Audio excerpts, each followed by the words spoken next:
What's up, world changers? This is your girl, Nathalie Nelson Parker, and I'm super excited because I am dropping all the gems today on a subject that I think is so important. We are going to be talking about how do you scale your nonprofit or small business without depending on grants. Now, notice I'm not saying no grants, I'm just saying you can't always totally depend on them.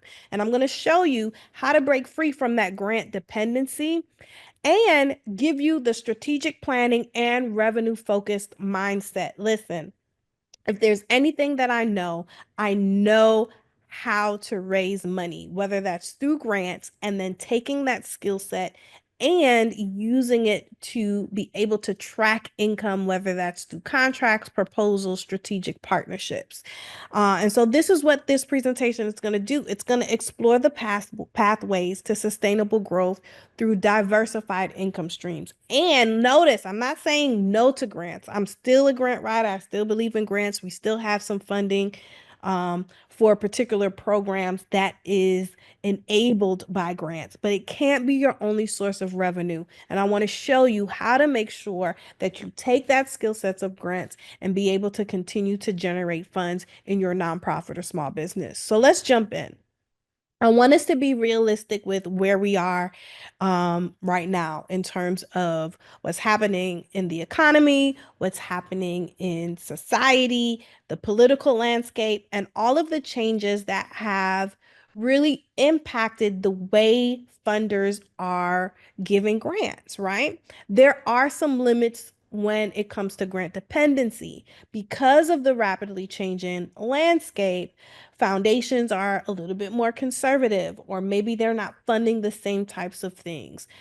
So we want to make sure that we understand when we receive a grant or when we're looking for grants that that is a temporary support, right? Grants are often not non-renewable. It's very rare that you find a multi-year grant. And they're also highly competitive. And so you want to make sure that whatever you're building in your nonprofit or small business, that you see grants based on a temporary support and not a long-term sustainability will in your structure, in your financial structure. I want you to also think about the growth limitations, right? In terms of a grant really being restrictive in helping you to to have a pathway for your long-term strategic planning, right? If it's only 1 year, 2 years, you're lucky if you get a three multi-year. It really puts you in a box in terms of what you can do in your long-term sustainability and plans for expansion. And then grants also are really in it's a lot of instability there, right? Because if you rely on it, it's going to put a kind of feast or famine cycle within your nonprofit or small business where your cash flow is unpredictable. And nobody wants that. So it's important, even if you get grants, that you are building in a revenue stream and a pathway for your nonprofit or small business that can last beyond the grant and that allows you to have multiple streams of income. And so these are some lessons that I've learned from local grant proposals, right? What it helps you to do is get proof of concept. Initial grants provide valuable funding to test and demonstrate impact that you can then later build on. It helps you to establish your credibility, to build a track record of success. It allows you to collect the data that you need through the reporting so that it builds evidence, right? And that you can use to impress future clients. I also like to say it's the replicability model, right? You can copy, paste, repeat, and do it again. And then it also helps you. I know it has helped me in terms of being metric focused, really being able to understand the results that we're providing, measure those outcomes, and that is a powerful selling tool for partnerships. So all of the things that I'm teaching you, for those of you who are like, I can't get a six-figure contract. What does it even mean to do that? Hey, if you've written a grant, you've already done these things. We just need to pivot a little bit and show you how to position yourself for a partnership by using those same tools. So let's talk about shifting that mindset, right? From grants to revenue generation. So a grant mentality centers on what the funders want rather than the market needs, right? Also, you have a transition phase, right? You're balancing the grant work with building revenue streams. And now we're going to move towards a revenue focus, prioritizing sustainable income over temporary funding, right? And hey, if you can balance both, I think you should do both. Get the grant and do revenue focus, right? The more streams, the better. But in terms of shifting your mindset, that's where I want to take you guys, right? We spent a lot of time for those of you who have invested in the art of securing grants or zero to funded, right? And we kind of introduced you to the grant mindset. I don't want you to lose that. I just want you to take it and shift it towards a revenue focus. All right. And that's what the purpose of this training is. So let's talk about building a repeatable revenue model, right? That replicability, copy, paste, repeat, which is what I love, right? So we want to talk about sustainable growth, right? How do we create a level of predictability and recurring revenue? Because that enables us to expand. And expansion could look like more marketing, more personnel. It could look like, you know, important expenses that you need to do. It could look like, for those of you who have online businesses, making sure that your website, whatever expansion looks like for you, for those of you who have products, it could look like making sure you have more inventory, right? So you want to be able to have sustainable growth so that can be predictable. That flow, that cash flow can be predictable. You also want to look at scalable offerings, right? So, what are the solutions that grow without making my costs increase, right? You want to make sure that it's proportional, right? You don't want to grow too fast that it's not sustainable. And then you also want to look at customer funded models, right? Service clients that will pay repeatedly. And for my nonprofits and small businesses who've had grants before, right? Think about whatever that program or service was and how um, it can be reworked to be a client offering. So that's what we're working through today. The other thing I want you to think about in terms of shifting from a grant model to a revenue generating model is leveraging the partnerships so that you can expand your reach, right? So, whether that's local contracts, securing steady revenue through your municipality and community partnerships, whether it's B2B, right? Creating joint ventures that can help you to establish your customer base, but also is mutually beneficial for your business and your potential partner business. Expanding your reach, using partner networks as a gateway to wider opportunities.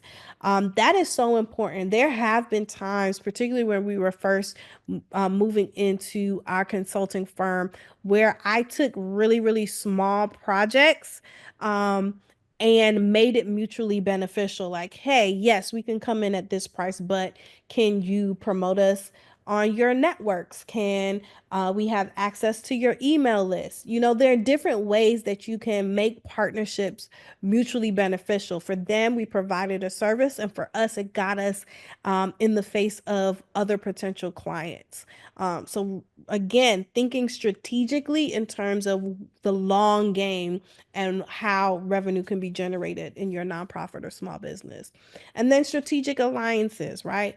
Combining complementary strengths to enter new markets. I think that is so important, specifically if you're in consulting and maybe you're working as a subcontractor to a prime, right? That it really helps you to enter, whether it's a new market or a new city or a new state, or maybe you're moving and pivoting into an area that you've never experienced before, and you can leverage their experience. So, strategically aligning yourself in order to move your business forward and expand your reach. And then globally, um, one thing that we're working on here at Civitas is making sure that we are plugged in locally but have a global impact. And so there are global initiatives as well as new ventures that we're doing outside of the United States. And it's so important that when you're moving from local to national to global, that you keep that sense of connectedness, right? And that is going to come through market research, right? You have to understand regional requirements. You have to understand how to customize your offerings based on that, right? So the way we market in the US is very different than the way we market globally. What we provide in the US is very different than what we provide globally. And that really depends on identifying key players and decision makers in that market that you trust, right? Because if you're here in the US, you're going to have boots on the ground globally, wherever that is. And they need to have an understanding of that market to help guide you as you make decisions and as you expand. You also have to know compliance because it's so different. Even when you think from city to state, right? Wherever you are in the world, you have to navigate the legal frameworks across those different jurisdictions. Um, and there's no, I didn't know.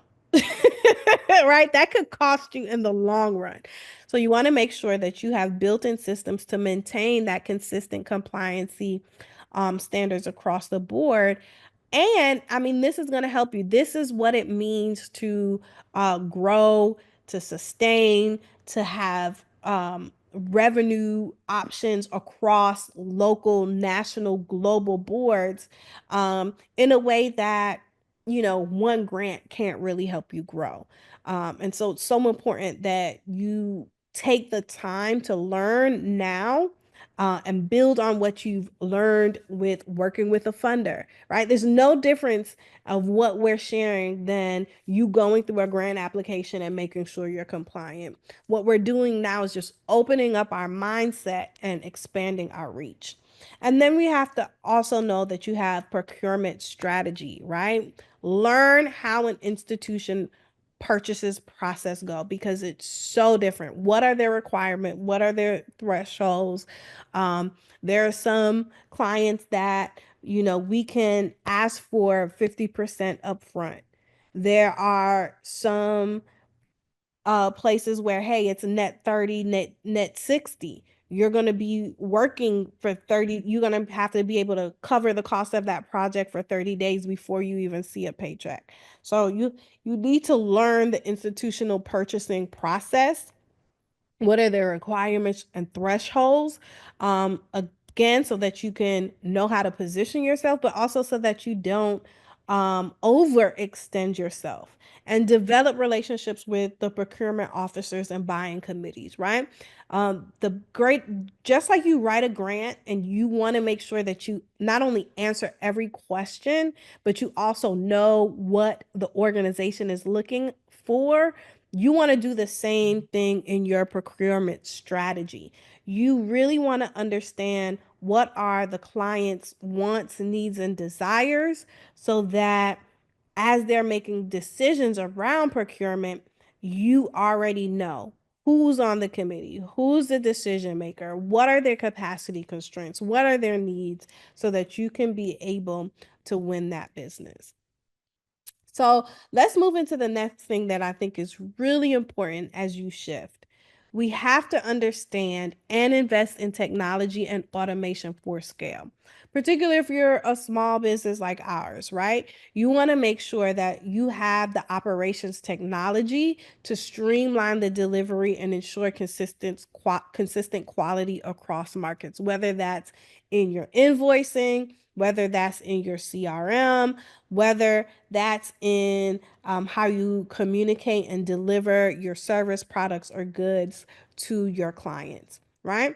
People pay you because you solve problems for them, but people also pay you for your efficiency, right? How fast you can do something, how efficient you can do it, how low of a cost you can do it for. And that's where technology and automation for scale comes in, right? What does your back of office automation look like? Whether it's HR, whether it's accounting, whether it's your compliance systems to reduce administrative burden, right? You want to make sure that whatever you're delivering to your clients, whether that's again a product, good, or service, that it's as efficient as possible, that it's as quick as possible, and that it's priced well as possible for them, but also for you in terms of your profit. And then data integration, right? How connected are the systems that they provide real time insights, that you can be agile in your decision making, but also that it makes it easy for your reporting. So, for those of you that are still doing PDF invoices, tisk, tisk, tisk, if you're, if you don't have um, a good way to measure money coming in and money going out in your business, that's the first place that you want to start, right? Is your email communication streamlined? Is your ability to look at a project and see all the parts of it, or get your client information back to them? All of those things are so important in making sure that the systems speak to each other, that you have all the insights that you need in somewhat of a central place so that you can make agile decisions, but also so that you can report back to the people you need to report back to, whether that's your CPA, whether that's your tax provider, or whether that's your client. So let's talk about financial planning and risk management. And I think this is the thing that has been a game changer for us in terms of shifting from being grant focused and being revenue generating focused, or revenue focused. Is there is a level of financial planning, which I call a revenue pathway. And we do this on a yearly basis, on a 3 year basis, on a quarterly basis, on a monthly basis, on day to day. Like, I know exactly how much money we need to make a day, a week, a month, a quarter. And we make that pathway. Like, we say, hey, this is what we need to hit. And right now we're closing out Q1, moving into Q2, and we're already working on Q3 and 4. And that's how in tune with your business you need to become. Now, why do I have the ability to do that now? I did not have that year one. I did not have that year two. But there's something about the training that I've gotten by working with grants that my mind has the ability to do that now, and I understand my business more. And so you need to be able to have advanced forecasting, right? You have to be able to project your revenue by market segment, right? How much cash is flowing in, and be able to model for expansion, right? So how much money is coming on the B2B side? How much money is coming in on the digital product side? How much is coming in on the consulting side? How much is coming in on the affiliate marketing side? And I'm just giving you examples. How much is coming in on the product side? How much is coming in for the grants and donations, right? Whatever models you have in your business, you need to be able to understand what it takes to expand that so that you can also allocate the resources needed to support and sustain it, right? That's a part of planning. Then we need to talk about risk assessment. For those of you who have product based businesses, how are tariffs and the current economy affecting your business, right? What is your market dependency evaluation? What are the things that you need to look into to make sure, if they are a threat, that you mitigate that risk so that you can continue to expand and grow your revenue, right? Regular compliance and audits. I do this pretty much on a monthly basis, particularly when we're focused on a lot of business development. right? Taking the time to do an internal audit, whatever that looks like for you, whether that's looking at your expenses, looking at your hours, looking at your payroll, right? What are the different things that you do to be able to regulate the risks, but also to make sure that you are placing yourself um, in your business and on your business for it to grow. And then contingency scenario, right? What happens if we don't meet where we're supposed to be for this month? What happens if we don't meet it for this quarter? How are we going to pivot, right? What is plan B going to be? And then financial reserves. Make sure you have 6 month operating expense cushion. You listen, this is so important. We're in the process of doing some new things.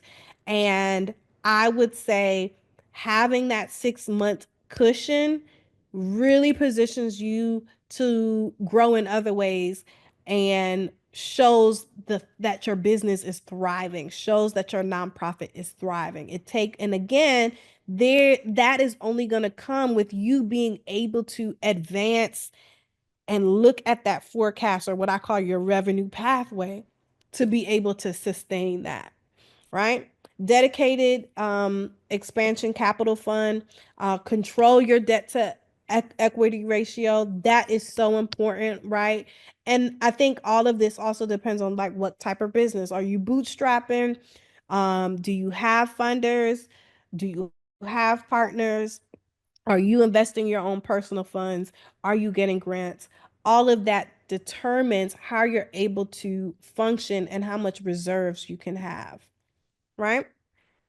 So now let's talk about sustaining growth, right? How do we move from surviving to thriving? And some of this is going to depend on where you are in terms of the process of your nonprofit or small business, right? So if you're just starting out, baby, all we're doing is surviving and scrapping, right?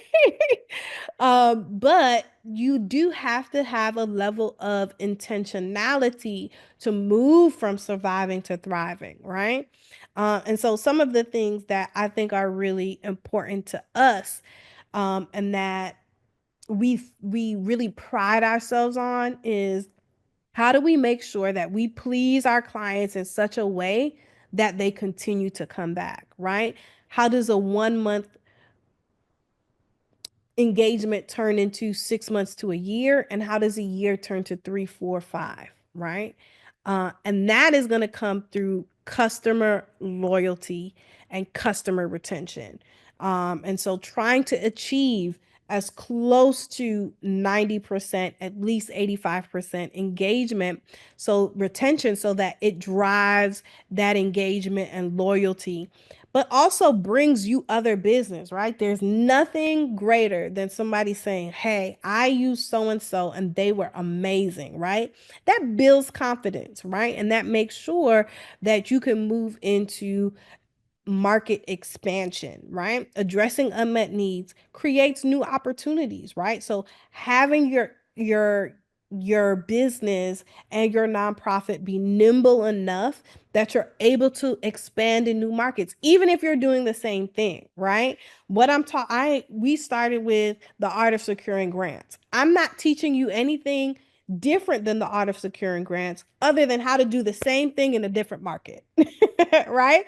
So if you're right now in the educated education market and you have a program, how do you take that same thing and you help small business owners? Now, guess what, friends? The same thing you did in education, you're doing in small business development, right?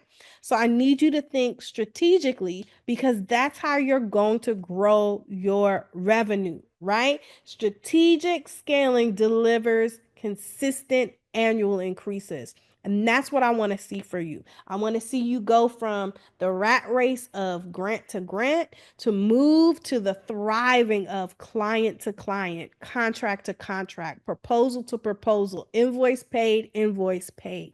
That's what I want to see for you, friends. All right, world changers, that's all I have for you today. We do have an amazing webinar that we want you to join us on. You're going to drop that link. Make sure you like, follow, subscribe, and know that you have what it takes to move from surviving to thriving.